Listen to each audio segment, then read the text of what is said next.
new here, my name is Andrada and I'm a freelance food illustrator from Romania.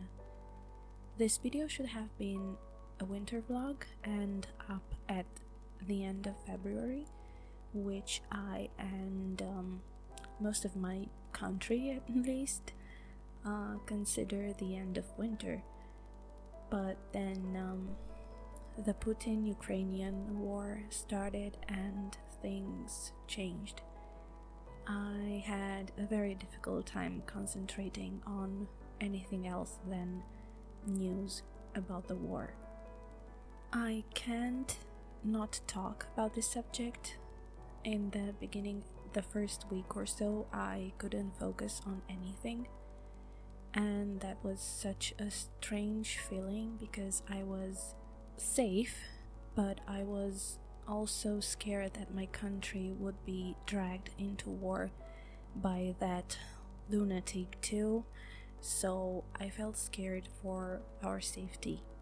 Then I fell into the doom scrolling trap and I had quite a difficult time to schedule my news intake. I also felt really shocked, heartbroken, powerless and useless, and I'm not even someone going through that ordeal.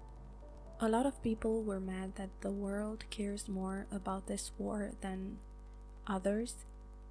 Unfortunately, wars happen way too often in the Orient, Asia, Africa, and they don't get as much media coverage, and people put the blame on racism and white supremacy, and it's probably true. For the individual though, I feel like things are more complicated.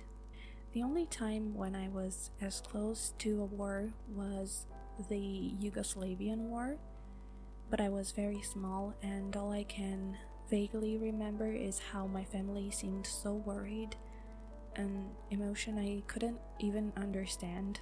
And I also remember I was feeling very impressed about it.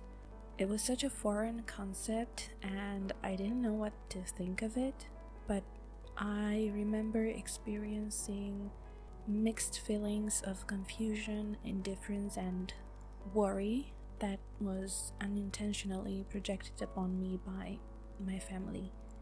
My parents have never experienced war.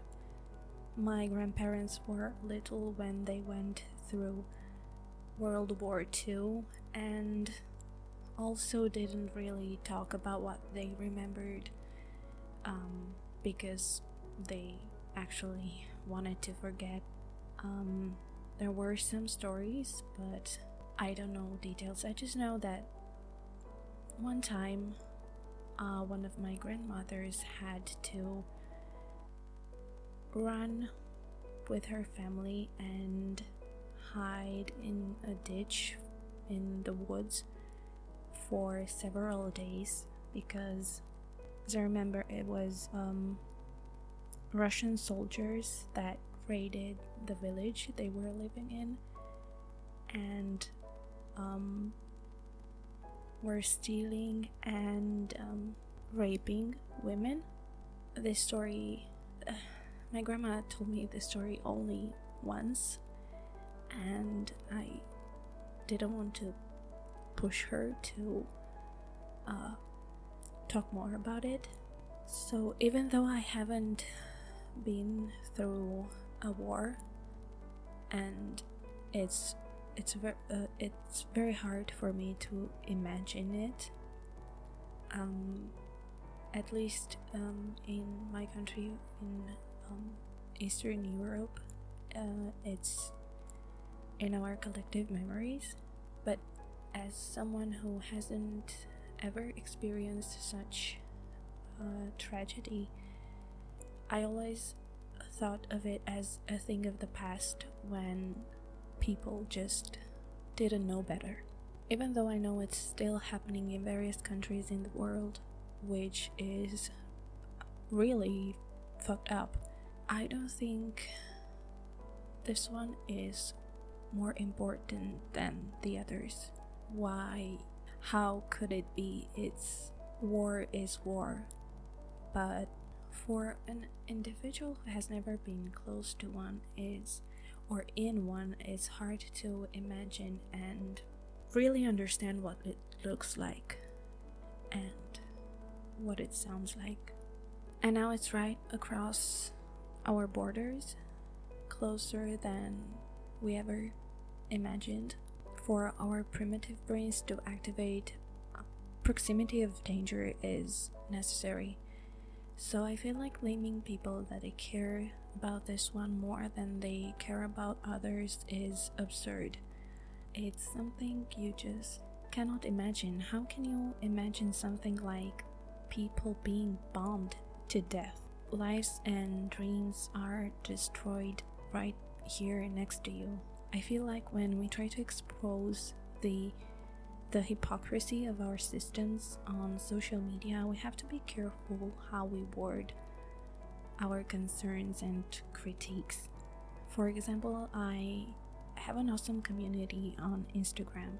I have never received a negative comment, and I've never seen one from people that follow me and saying stuff like, if you care about people's lives, why didn't you care about the war in X country caused by Y country? It's like I'd be accusing my community when I don't even know them in real life.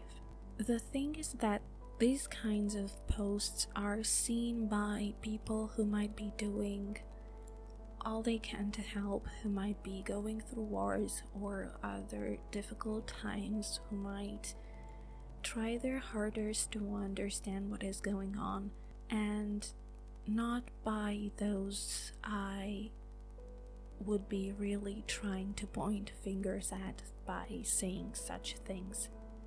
Tweets or stories or posts will reach ordinary people first, and not officials that should see our concerns and critiques of their actions and behavior and explain themselves and check their privilege. They will reach those who are most vulnerable first, and I think they have enough on their plate.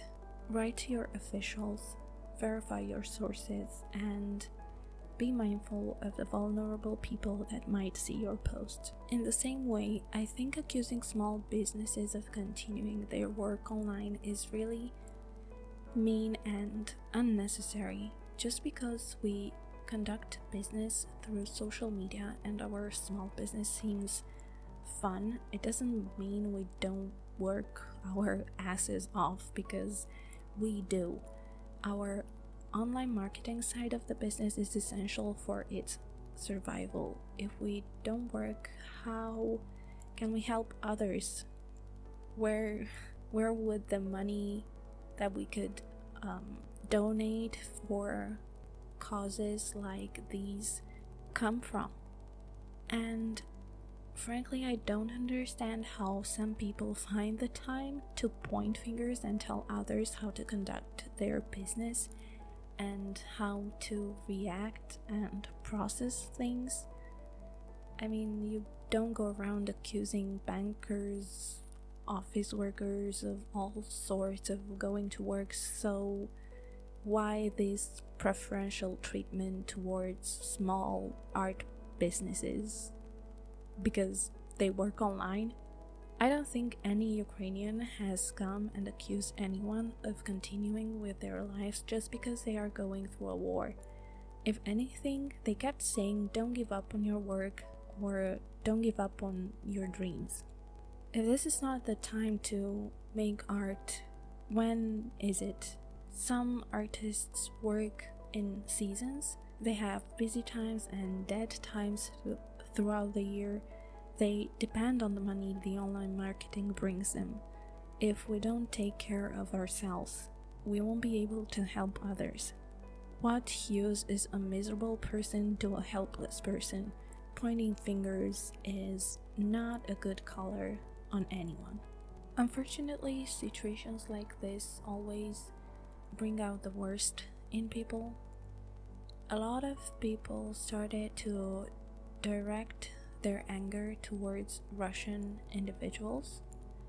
A lot of the Russians I know are against the war, but if someone thinks it's up to them to change the course of events, they're wrong. They could have a small amount of influence, but questions like why don't they take him down? Why did they choose someone like him as president? Why don't they believe what they're told from the West are just useless and insensitive questions. For people living in countries that have never experienced communism or a dictatorship might be hard to understand, but things are not so easy. I've heard in recent years some voices of younger people than me that are supportive of communism and socialism, while power to the people, power to the working class, no more disgustingly rich people, sounds great. Communism looked like something very different from what someone who has never been through it may understand. Communism was a dictatorship, and it worked through brainwashing, systemic propaganda, racism, xenophobia, personality cult, and silencing opposing voices. Of course, you were allowed to speak or do anything you wanted if it was approved by the system. Sure, you could have your own opinions if they were the right ones. Sure, you could wear the clothes you liked if they were the right ones. Sure, you could read the books you liked if they were the right ones. If you so much as blinked wrong and they caught you, you were taken into custody where they broke you in all the horrible ways you can break a person. Your family constantly harassed and monitored and questioned. Your neighbors as well, until someone just couldn't stand the treatment anymore and confessed to anything the executioners wanted them to confess. A few days ago, my father told me that his grandfather, my great-grandfather, had been harassed by the police, but my father said that my great-grandpa never talked about it, so my dad didn't know any details about the situation. But, well, I guess I can't imagine why. He probably didn't want to remember. The thing is, they were always right, and you were always wrong. No one could speak for you. If you didn't comply, you were deemed an enemy of the people. They made sure everyone lived according to the communist ideals. They made people feel so powerless and afraid that no one dared say a thing against the regime.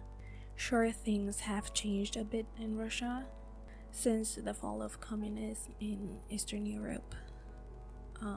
They also opened their borders more, but as we have all seen recently, apparently not in the area of complete freedom of speech. I only brought this up so you can understand that if you're angry at the Russian people, you're not directing your anger in the right place. Those you should blame are their government.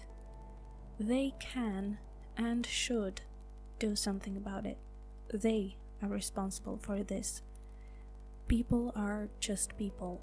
Some will be supportive of their tyrant because that's how they were taught. If brainwashing wasn't effective, it wouldn't be used.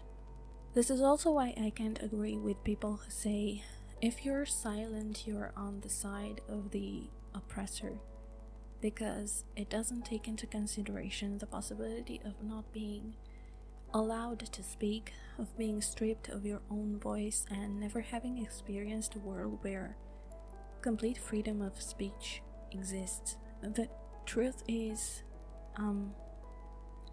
Most of us have some high morals that were never put to test, and when we actually face a problem of this magnitude, we might surprise ourselves with how weak and paralyzed with fear we can be.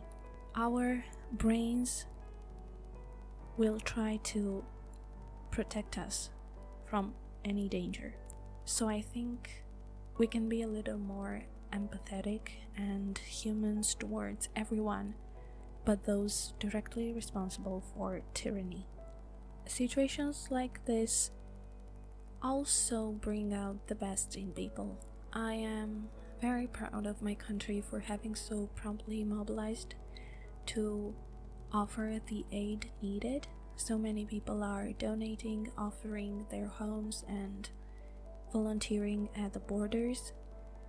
Even though food and other necessities prices have gone up the roof, people still remember their humanity and that it could have been them in this mess.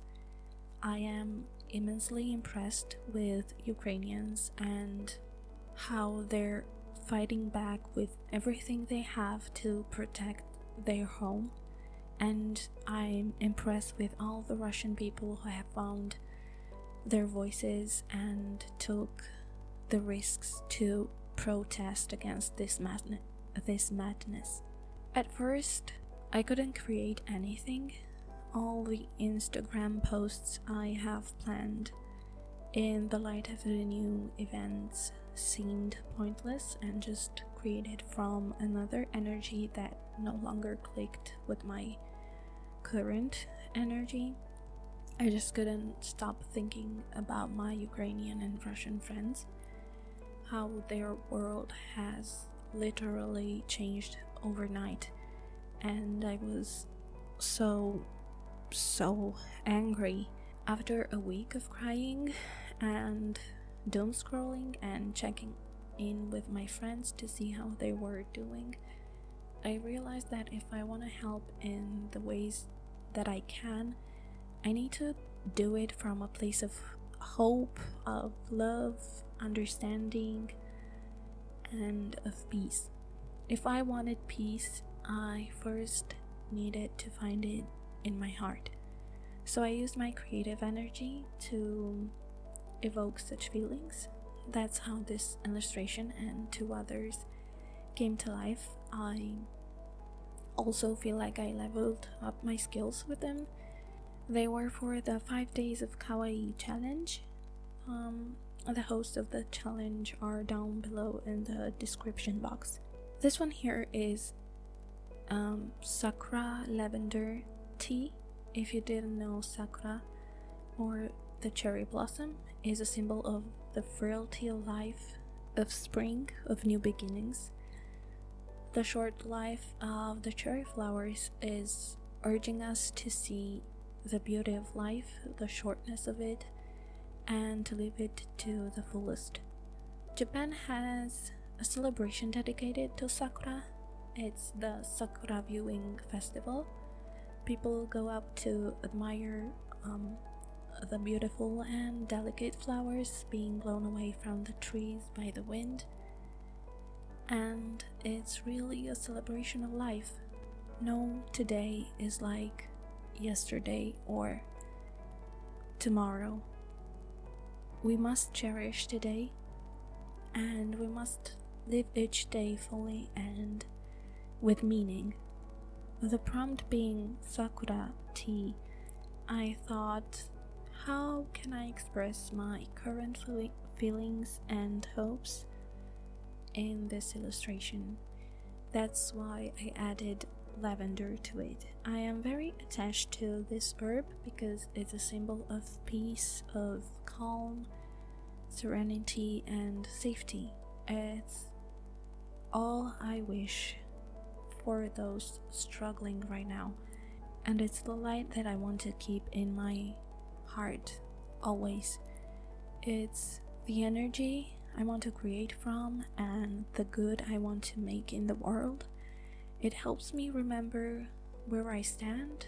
It helps me stay calm and collected to be able to help others, and it helps me ground myself.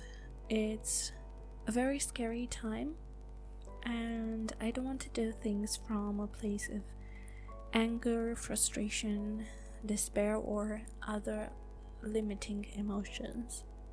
I felt like if my Ukrainian friends were creating art even through such difficult times, finding solace and peace in their art and a way of coping with all the pain, I should also do the same. Somehow I felt like I owed it to them to keep working, because they never wanted to stop what they were doing, and they would never ask other artists to stop creating because they themselves might not be able to anymore. And saying all these things really breaks my heart, but I know for sure that I would never want others to stop their lives for me, for my pain. Why would I want that? We believe in the therapeutic power of art. We believe in the good that it brings in the world and in people. We create it for our own joy, but for the joy of others as well. And I felt like I owed it to myself. I've never been through such a difficult time like war, and I still find time to doubt myself and hate my art sometimes, and allow that stupid imposter syndrome take over my mind. If I ever end up in a position where I have to give up my art, I'd really regret all the time I wasted on feeling miserable for absolutely nothing. I want to be an artist, and I want to stop not being an artist because of self-sabotage. Before I go, I want to let you know that in the description box you can find informative links about the war and the historical context in which it's taking place. Also, some useful resources if you have the means to offer help to Ukraine and the refugees, and a list of awesome artists that I encourage you to check out and support through likes, saves, shares, and buying their products. Most of them have online shops or ways you can support them financially if you have the possibility. I know I declared my channel a space for happy, relaxing vibes, but I could not address this issue of the war.